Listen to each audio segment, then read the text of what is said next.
everybody? We are live. Jason Sarney here with the PhinManiacs.com podcast, a special Friday night podcast, and I'm with the hardest working man in Miami Dolphin football right now, Hussam Patel. How are you, brother? What's up, Jason? I'm doing great on this Friday night. It's been a crazy Friday so far. A good Friday. Let me just read off the exact pair of trades that happened today with the Dolphins. First, it came news that there was a San Francisco 49ers trade, and that was basically the Dolphins acquiring their 12th overall, a 2022 first-round pick, a 2022 third-round pick, and a 2023 first-round pick for their third overall pick this year. And then before they hung up the phone, they had another team, the Eagles, on speed dial, essentially, almost like it was draft day. And they basically swapped their sixth pick. They got the sixth pick for, the 2021 fifth-round pick from the Eagles, and then the 2021 first-round pick, which is the 12th overall, a 2021 fourth-round pick, which is a 123rd overall. So essentially they swapped, and the 2022 first-round pick. When it's all said and done, they improved their haul. What were your thoughts of the day? Well, number one, Chris Greer turned his inner Kevin Costner on, as you said, from draft day and absolutely blew us all away. Brandon and I have been reporting here at PhinManiacs that the Miami Dolphins most likely were not going to stay at the number 3 position. You said it yourself multiple times on our podcast and through articles and through social media as well. Our reporting was correct. Well, number one, everyone expected us to trade back with either Carolina, with either Denver as well. And look, Atlanta's a wild card 2 pick maybe, but we'll see what happens draft night. I was pushing for the 49ers pick, actually, because, well, number one, Kyle Shanahan and his offense needs a quarterback to run efficiently so they can get back to the Super Bowl. Essentially, that number 3 pick is a valuable commodity, and as anybody knows, with supply and demand and basic economics, that is the most coveted pick right now. Because number one, Trevor Lawrence is going to the Jaguars. The Jets most likely will be picking Zach Wilson. Zach Wilson had a tremendous pro day, although I feel as if he might not be the number 2 guy in the draft. However, the Jets are the Jets. We'll see what they do. The number 3 pick is essentially where the draft will start, and Miami took advantage of that. Chris Greer absolutely fleeced Houston in the Laramie Tunsil trade, and I have to say, that gas mask and that bong has to go into the Hall of Fame. It absolutely has to go into the Hall of Fame. So now we're talking about this discussion as what Miami will do with what they have now is the number 6 pick. Howie Roseman took a chance trading with Miami. Essentially, Philadelphia can be out of the running of Ja'Marr Chase, Devontae Smith, and Philly could look to draft a Dolphin favorite, Kyle Pitts. I mean, that's the thing is, and I tweeted this before we went live with Sam, is if the draft kind of falls in a way that's almost like reactionary, quarterback 1 goes, quarterback 2 goes, the trade up for the 49ers now goes quarterback. And what if the Falcons go quarterback to make it 4 in a row? The Bengals are going to say, do we get a protector for Joe Burrow in a Sewell, which nobody could say that they're wrong, or they can go Ja'Marr Chase, which is a number 1 target for Burrow, which I guess you could kind of say nobody can go wrong. That's where things kind of get interesting for Miami, because if it is Sewell, and let's just say it is, Penei Sewell gets drafted by the Bengals, which to me makes the most sense. If I'm the Bengals, I have to ensure my number 1 pick from the previous year by getting the generational protector for him, right? So all of a sudden you might have a situation where you have your choice of top 3 receiver, Kyle Pitts, or go off board. So if that happens, I'm guessing Twitter Armageddon. What do you say on that? I'm guessing in a good way.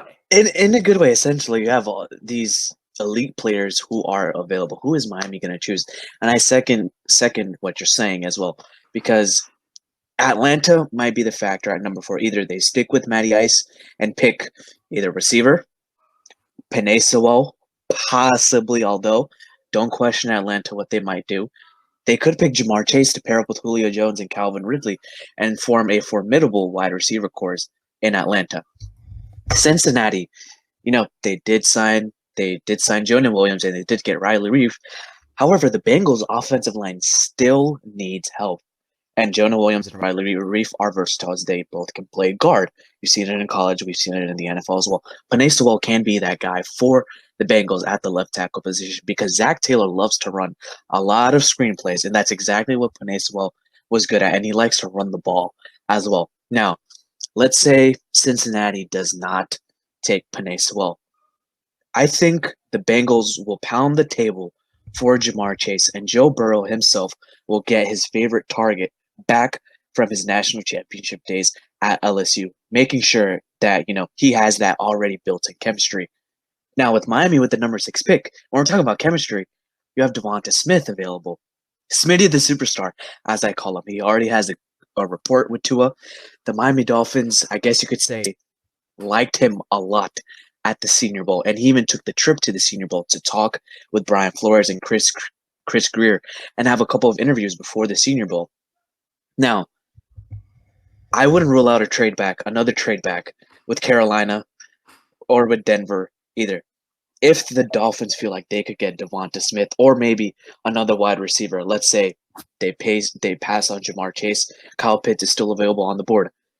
Miami could make some noise and trade back and get possibly another first rounder for next year as well. So it's really going to be interesting to see.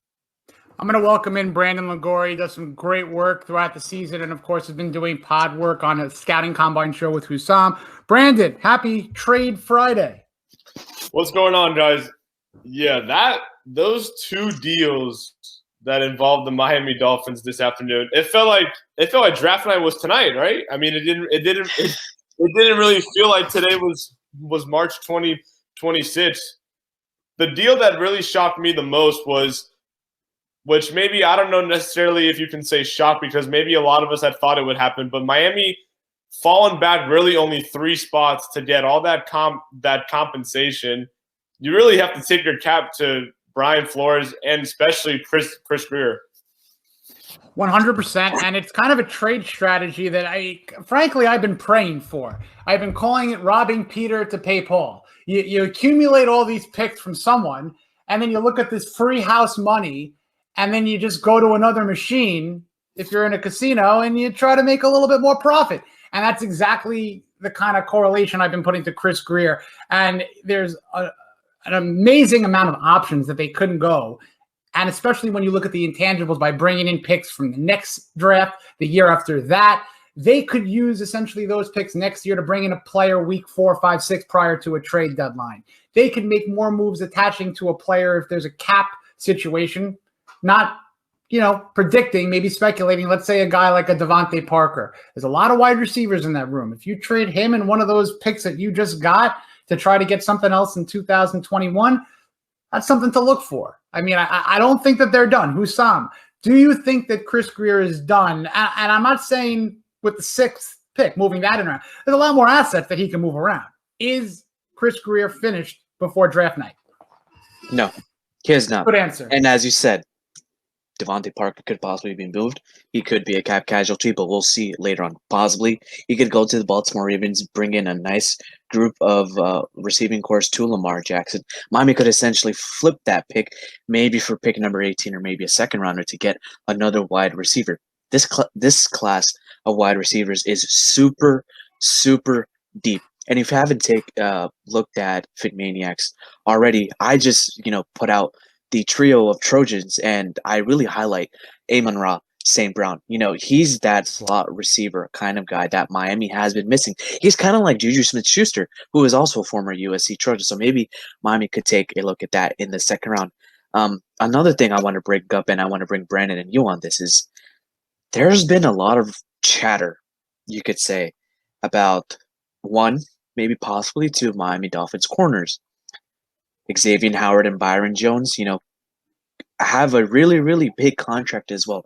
And, the Miami Dolphins right now aren't necessarily tight in their cap space, but they could look to add more for next season and bring in more free agents because of the COVID-19 pandemic, how limited we were this year. Brandon, Jason, do you guys see one of these two corners being moved? Brandon, take it. I don't really necessarily see in one of them being moved. However, it wouldn't really shock me if their contract gets, reconstructed I mean, we've seen a lot of those happen with, big time guys, Tom Brady. I believe Tampa Bay pretty much re-signed every single guy that was part of that Super Bowl team. I believe they had a news report out today saying the Bucs were the first team in about 30, 40 years to literally re-sign their whole entire offense and their whole entire defense. So Xavier Howard, in my opinion, is definitely a top 3, even top 5 corner in this league today. I don't really see the Dolphins, even though Byron Jones and Xavier Howard are probably the 2 highest paid players on our roster right now. I don't necessarily see them getting moved, but again, it wouldn't shock me really at all if you see their contract getting kind of tweaked up to maybe get some new guys in, and however that situation may play out, we shall see. Jason, how about you? I mean, well said. I mean, they're the 2 top. I mean, look, they're probably the top duo in the league. They are the top 2 paid Dolphins. You're looking at a $14 million base salary for Byron, and you're looking at a $12 and change million salary for Xavier. And that could change because, the new agent comes in. Maybe they're going to restructure in a team-friendly way to front-load the bonuses, front-load the incentives, and maybe get like a cheap base salary. We don't know. If that happens, then that tells you really don't want to break up that secondary. On the flip side, the value that he could bring could be too good to turn down. A little Laramie Tunsil-ish. They might not have said, we want to trade Tunsil, but when the tires were kicked and someone said, by the way, would you take 2 first-rounders and change for Tunsil? Well, what's the change? So it's almost a situation where you want to wait to see if anyone bites, maybe, on Howard. And at this point, I'm not discounting anything. Kyle Van Noy, for whatever reason, maybe a restructuring that went wrong, gets released after a failed trade attempt. This is a guy who probably no one saw going into this offseason a one and done in Miami. Yeah. Same situation for trading a Lawson. It cut money and then it brought in a Bernard Rick McKinney, which is in the middle of the linebacking core need. So the Dolphins are making moves to look for the future, to trim money while they're doing it, and to give themselves ultimate flexibility. Now, one last thing that I want to bring Hussam in, because we're going to talk prospects, and that's your thing lately, is talking about all these prospects that the Dolphins are basically interested in really everybody, because that's what they're showing, is that there's not a name that they're not going to be interested in, and they're going to be doing their due diligence on basically everybody, because they're not married to a position in the draft. Clearly, what area other than cornerback do you see? Because I do see the cornerback situation being kind of a question mark, because Gerald Alexander is such a good coach. They can get rid of one of those top corners, and the next guy up, maybe another drafted guy could just come on in. So the cornerback I want to move, and I want you to talk about another position that the Dolphins could really keen in on. Well, definitely cornerback is a big thing, which is all speculation right now. But moving on from that, you have to really hone in on an edge rusher. Now, Miami did move on from Shaq Lawson, but they did strengthen their linebacker core a little bit. And let me tell you this, Miami may not need an edge rusher that can produce sacks a lot, because Brian Flores and Josh Boyer's defense is not predicated on these edge rushers taking on sacks or being productive in sacks. Instead, what the defense does is that they create pressures either from blitzing, from absolutely locking everybody up in the secondary, and generating pressure, because that's the thing that will bring on sacks and turnovers. You may not need a guy like Azeez Ojulari or Greg Rousseau. You could get a guy like Jason Owe, who didn't have the best sack production at Penn State, but his pressures were elite. Same thing you could possibly say with Quincy Roche and Jalen Phillips. They can line up in a 3-4-4, 3-5-2, wherever you need them to, and they will rush the passer and make sure that he's pressured, therefore creating some turnovers, which Miami can capitalize on. That is what we saw glimpses of in 2019, and exactly what the defense did last season. Now, another position I wanted to move on is specifically running backs, which I wanted to bring Brandon Long. Brandon, hoping he would say running back. would you choose Najee Harris at 18? What's the valuation like? If you're Chris Grier, do you take Harris at 18, or do you just wait?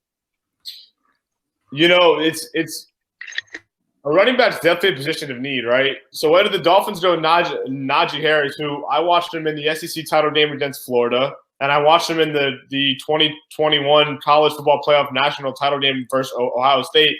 I mean, those two games, if that tape doesn't really show you why Najee Harris is a solidified first-round pick, then I really don't know what really you've really been watching. And now with Matt Breida signing a 1-year deal with Buffalo, so he'll be staying inside the AFC East. Miami has to I wanted them, I said it maybe about 10, 20 times. I wanted them to draft a running back last April, and they didn't get it done.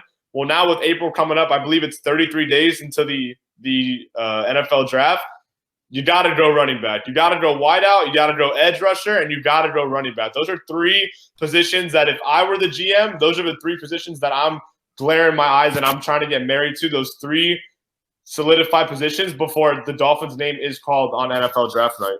You make great points, Brandon. I think those are the positions that they do ultimately get out of. I mean, they have 5 picks in the top 81. I mean, that's not a situation that changed with today's moves. They've always had those exact picks. Right. But if one of them, hopefully Najee Harris, maybe a top 2-3 running back, I'm going to bring in Drew Welch here as one of our PhinManiacs contributors, and he loves himself a running back. How are you, Drew?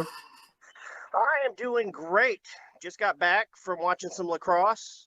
Having a good afternoon, watching my daughter score 3 goals. Well, missing my daughter score 3 goals because it happened in the first 5 minutes, but I'll take it. But good game. I like the humble brag what that happened in the first 5 minutes. That's really terrific parenting right there, showing off the 3 goals early.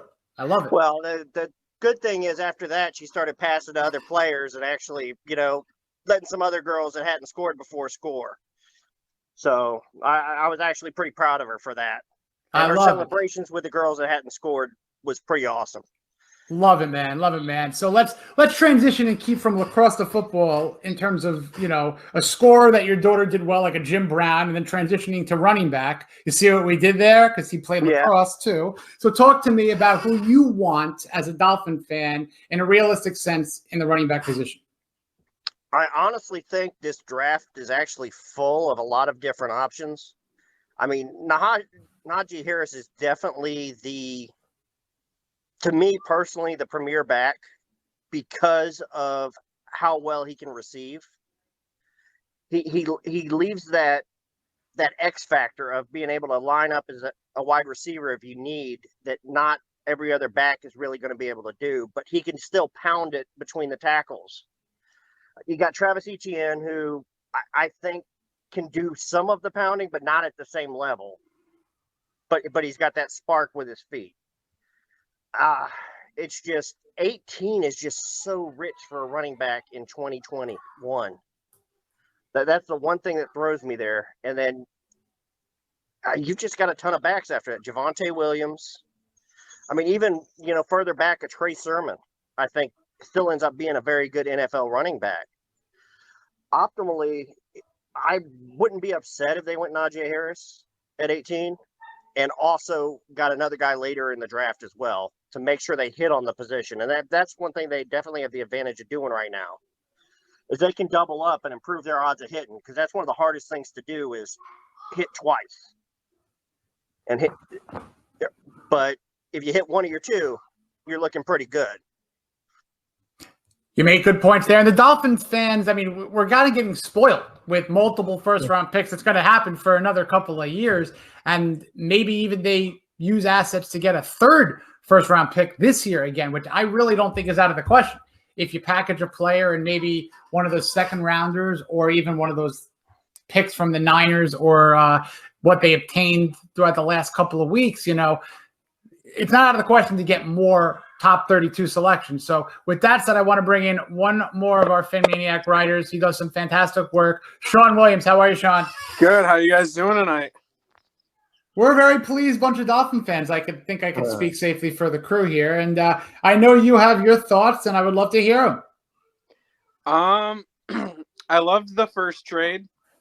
I like getting 3 first-round picks and a third next year.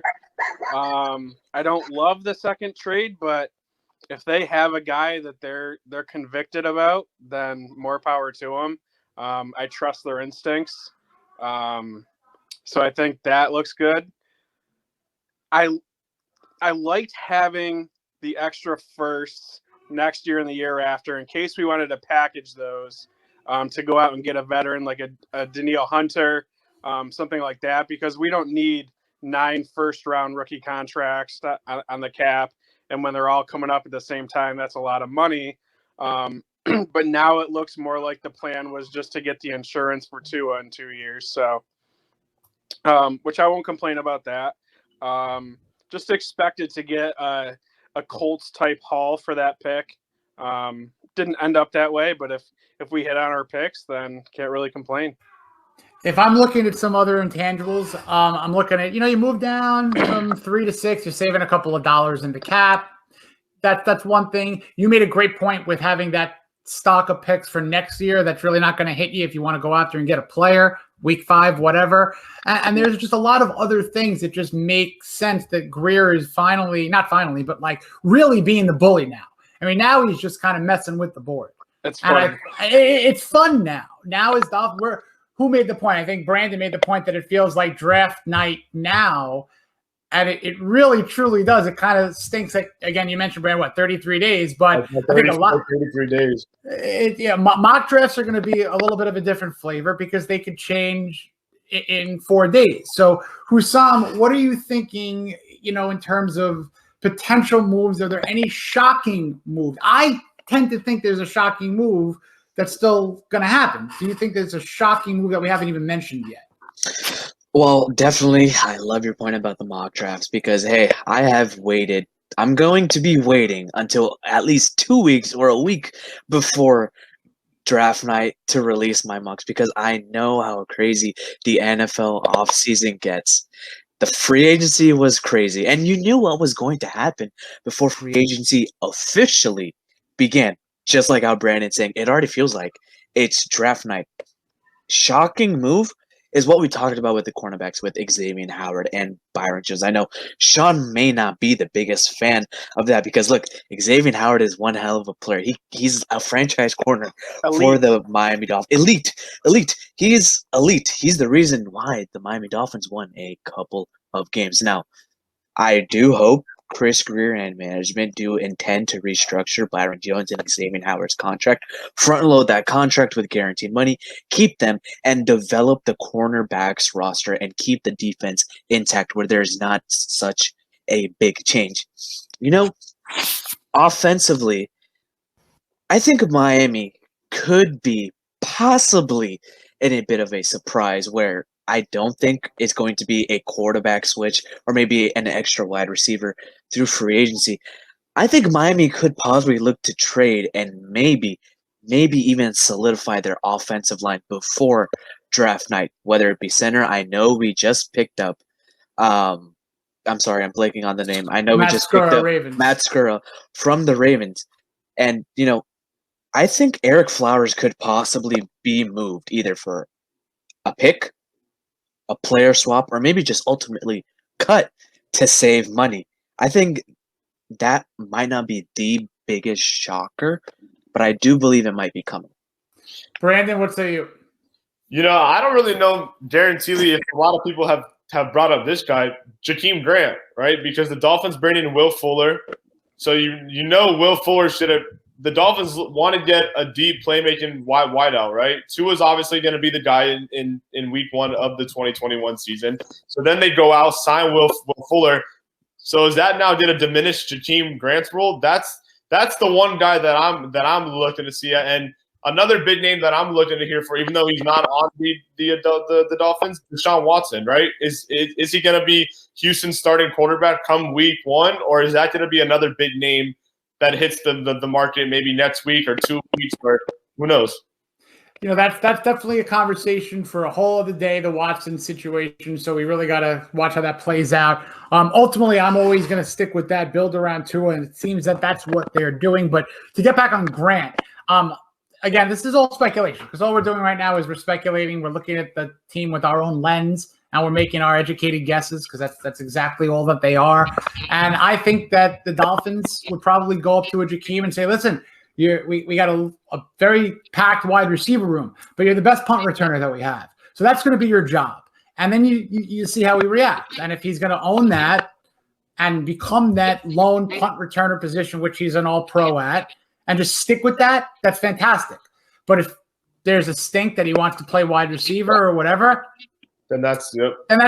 Then they could probably do that with another team. And that's what I think is happening with this front office. It's here's what we want for you. If you want to do it for the team, great. But here's what we want you to do for the team. And if not, there are 31 other teams out there. And that's just not being mean or rude or not polite towards players. This is just essentially how they're running their business, I think. And they've shown it because it's show business. It's not show friends here. And I think bringing back in Drew, do you think of that any surprise situation, or how do you think that this roster is going to look? Is there any major differentiation coming heading into the draft? Heading into the draft, not so much. Heading out of the draft, absolutely. One of the big holes that they would have is, yes, they've got people who've returned kicks before all over the roster. But back to the Grant case, they don't have an established kick and punt returner to the same level as what Jakeem Grant is. We saw they like to last year. They were successful using him in some end arounds and some of those type packages. I could see them possibly keeping him on the roster, as you said, primarily for kick and punt returns, and then you bring him in here or there to kind of get a spark, to run the end arounds, to run some short catches. With all that said, we all see it on Instagram. Who's he throwing to? To is out there practicing with, a lot of guys we think are going to be getting cut. So obviously the guys don't think that. So I'm interested to see when we start seeing Will Fuller in some of those videos, some of the other guys, and that leads to a lot of excitement. Excitement is that. Oh, go ahead, Drew.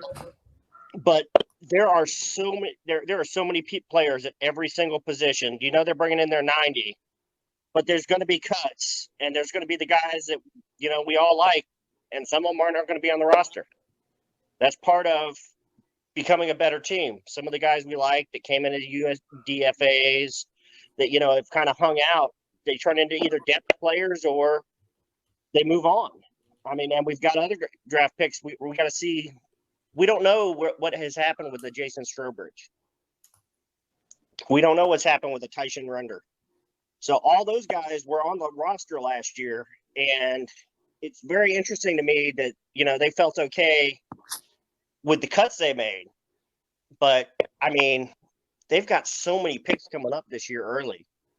This roster is going to be remade again, and it's fun to watch. It really is, and it doesn't feel like the same fun we've had for a really long time, where we win free agency. They're moving pieces, and they have a plan, and they say, "Here's what we're going to pay. You're either going to take it or you're going to leave it, and we're not going to try to be the highest payer in free agency this year." So I'm really looking forward. I mean, there's a lot of moves. There's going to be wide receivers cut. There's going to be some cornerbacks cut. I mean, if you look at the roster right now, it's huge. Yeah, I think there's 75 players on it right now. Yep, and they haven't even added the draft picks or the UDFAs. Exactly. We know this team likes to add their UDFAs, so it should be fun to watch. Fun to watch and exciting. I mean, you said it, and I want to, keep the show around the 30-minute mark. We have a couple minutes left. Why don't we go around the room once? We've got so many picks. The first round is fun to talk about, but you win not your draft, you win championships in 2-3 years with your day 2 and day 3 picks. So give me a day 2 or day 3 pick, one player that's on your wish list, and go into like pick 55, 60 plus. Go into that later area, Shawn. You start us off. That's a good question. Talking to one of our colleagues, Chip, I'm a huge fan of safeties, and everyone knows my love for Trayvon Merrick. But his college teammate, Ardarius Washington, seems to be just as big of a stud, if not more. Chip's got me on that bandwagon now. I guess TCU just knows how to recruit and develop safeties now. So I would take him very happily. I like that. Safety is one of the 2 or 3 positions that I'm waiting for that next huge Dolphin franchise kind of mantle pass. Safety, and I'll save mine for a couple. But Hussam, what do you got? I have a feeling I know where you're going to go, but surprise me. So, number one, I've been looking at this player's film so far, and he's not who you would necessarily expect, I would say. He's a teammate of Levi and was a rookie, and I'm a big fan of him. I'm talking about edge rusher Joe Tryon from the University of Washington, the Husky himself. He fits the mold of the Brian Flores' defense. As I said before earlier, he's not the guy who will give you the sacks. He's the guy that will give you the pressure, and the teammates around him will get the sacks, and they'll get the turnovers. But he will be the key, and I believe the Miami Dolphins could possibly be in the running to draft him. Chip and I absolutely adore Jermar Jefferson. You know, we might get Najee Harris, Javonte Williams, who knows? But in the back end of the draft, Jermar Jefferson can be that one-cut guy who can also receive out of the backfield. You know, he's a young guy. He will develop himself. So I would really like him in the running back room to be an added depth piece and add value to the running back room. This is a PhinManiacs favorite, and he said it before on our podcast. Quinn Miners, the belly of the beast. This guy is everything Flores looks for in a player. He's rock solid. He can pass block. He can run block. And he's a great teammate and a leader and a communicator in the huddle and outside of the locker room as well. He's a high character guy. And, you know, if we don't get Creed Humphrey, that's perfectly fine because we can get Quinn Miners later. There are backup plans all over the place. And you took one of my guys, but I have a backup. Sure. I got my guy in a backup. But, Brandon, who's your one guy? If Najee Harris's name doesn't somehow fall to us, I honestly wouldn't really be mad if the Dolphins go Travis Etienne. I mean, this is really a do-it-all guy. University of Clemson. You know, his quarterback Lawrence probably going one. So that's kind of maybe a surprising day two pick. I don't even think Travis Etienne is probably going to fall into day two. But somehow, if he does, Travis Etienne wouldn't really disappoint me. Drew, what's your guy after pick 40, 45 area? Because, you know, the Dolphins can move from 36 backwards, who knows? But what's your, 36 to 50 range? So that or even later, to me, I would say they get a Najee or Etienne, but later on in the draft, they choose violence and get Trey Sermon. Because, Drew, it would actually set up the play action rather well with a guy like a Trey Sermon. Absolutely. I mean, and you need to ultimately, if they can get Najee and Trey, that really helps out because there's going to be some injuries with those bangers. Yeah, I mean, neither one. You may get a few full seasons out of them, but when you bang like that, it's going to pile up. So if you got two guys you can split the carries with, plus, the backs they already have, that makes for a very difficult position to stop. I wouldn't be upset if they double up on targets in terms of pass catchers, if they double up on runners. So that's a good pick. My guy is if they do not go with a slot receiver, if they don't go Devontae Smith or, someone in that mold in the first round, maybe Kyle Pitts, who's that do-it-all everything guy, keep your eye on Clemson Tiger Amari Rodgers because this guy that's a slot receiver who's five. He reminds me of a mixture of O.J. McDuffie, Albert Wilson, and Jarvis Landry, all just combined. Same height, same weight, same just you could hit them, but they're going to pop up, drop the ball, first down, and that's it. That's who the Dolphins need, I think, to maybe go through a year learning from an Albert Wilson, maybe if he's still on the team, maybe watching Lynn Bowden get a call maybe before them, get him a little angry, maybe put him in special teams. Amari Rodgers is a guy to circle. Great pick. Hussam, what are your thoughts on Amari Rodgers? I know you've done some work on him. Chef's kiss. If this wide receiver class was not this deep, he would be easily a second rounder. But I want to add on to look, man, I'm a draft guy. I want to add some more players. Keep it going, man. I want to add a couple more players. I really, really, really, and I hate to say it, even though I'm a Hurricane and a Panthers fan, Florida State Seminole, Hamza Nasruddin. That's your guy. This guy is so versatile. He can play anywhere on the defense. He can be high safety. He can be in the box. He can be a dime backer. He can be an edge rusher. He can be a slot corner. This is what Brian Flores envisioned for Minkah Fitzpatrick. However, Nasruddin is much taller, much faster, and way bigger than Minkah Fitzpatrick as well. And Nasruddin fits that mold of a Brian Flores Swiss Army knife. He can do it all. He is 6'5". I mean, look, in a conference of athletic tight ends as Travis Kelce and Darren Waller, if you want to make that playoff push, I guess you could say maybe New England Patriots combination of Hunter Henry and Jonnu Smith, you need to cover tight ends. And Hamza is that guy. Eric Rowe can serve admirably, but he may not be able to run with the best of the best. Hamza can. I also want to add in Baron Browning, the Ohio State linebacker. I think he will be a second-round draft pick. He's high on my board, and he can do it all. He can rush the passer. He can run block as well. He can cover. He's a great Ohio State linebacker. My apologies. He's just absolutely amazing. And another linebacker I want to add, because this draft is also deep at linebackers, not necessarily in the first round, but towards the back end. Cam McGrone from Michigan. Yep. He was a Harbaugh favorite. Sean, you know exactly who I'm talking about. This guy is what people think Micah Parsons is. Valuation-wise, not exactly. Valuation, you will not get the first-round price on Cam McGrone, but Cam McGrone can do almost exactly the same stuff Micah Parsons can. Yep. See, that's a good name to circle. And the last thing that I'll say before we give everyone their last word is that Greer is probably – see, I know a lot of people are joking with their gifts, like it's the Philadelphia, always sunny in Philadelphia wall of the craziness, but that's probably what they have.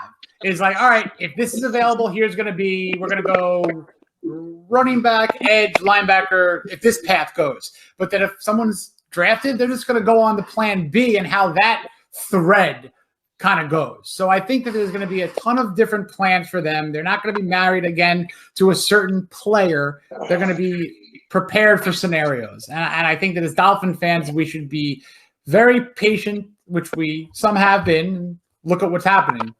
In a random Friday, the draft has officially started if you're a Dolphin fan. So, Sean, get us out of here with your last thought. The biggest consistent I've kind of noticed with this regime is you can't speculate, you can't predict, you can't project. It's impossible to know what's going on in the brains of Chris Grier and Brian Flores. I have never had to question what their plan is with this team more than I ever had with them. I mean, I know the logical, what probably sounds logical at pick 6, and I could be so wrong, and we could all be so wrong. And I think I'm noticing our fan base is so brainwashed by the very typical things Miami would do in the draft and free agency, and it was almost completely predictable. And these guys are just rewriting the scripts, and I love it because every move they make seems to have a ton of logic behind it.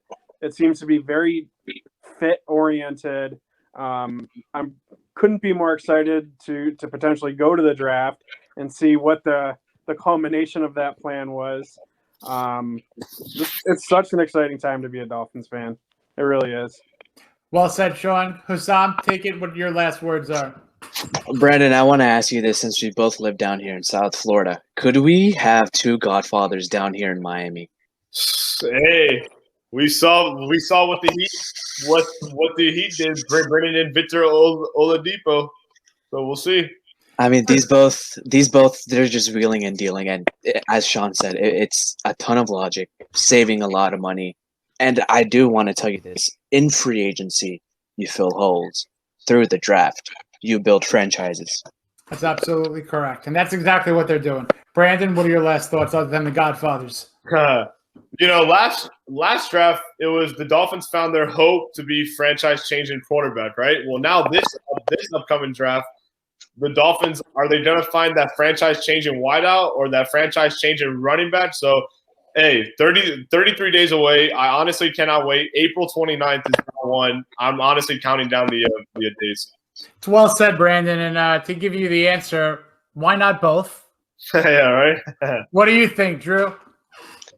Okay, since these are my last words, I'm going to name my dream scenario here for the offense.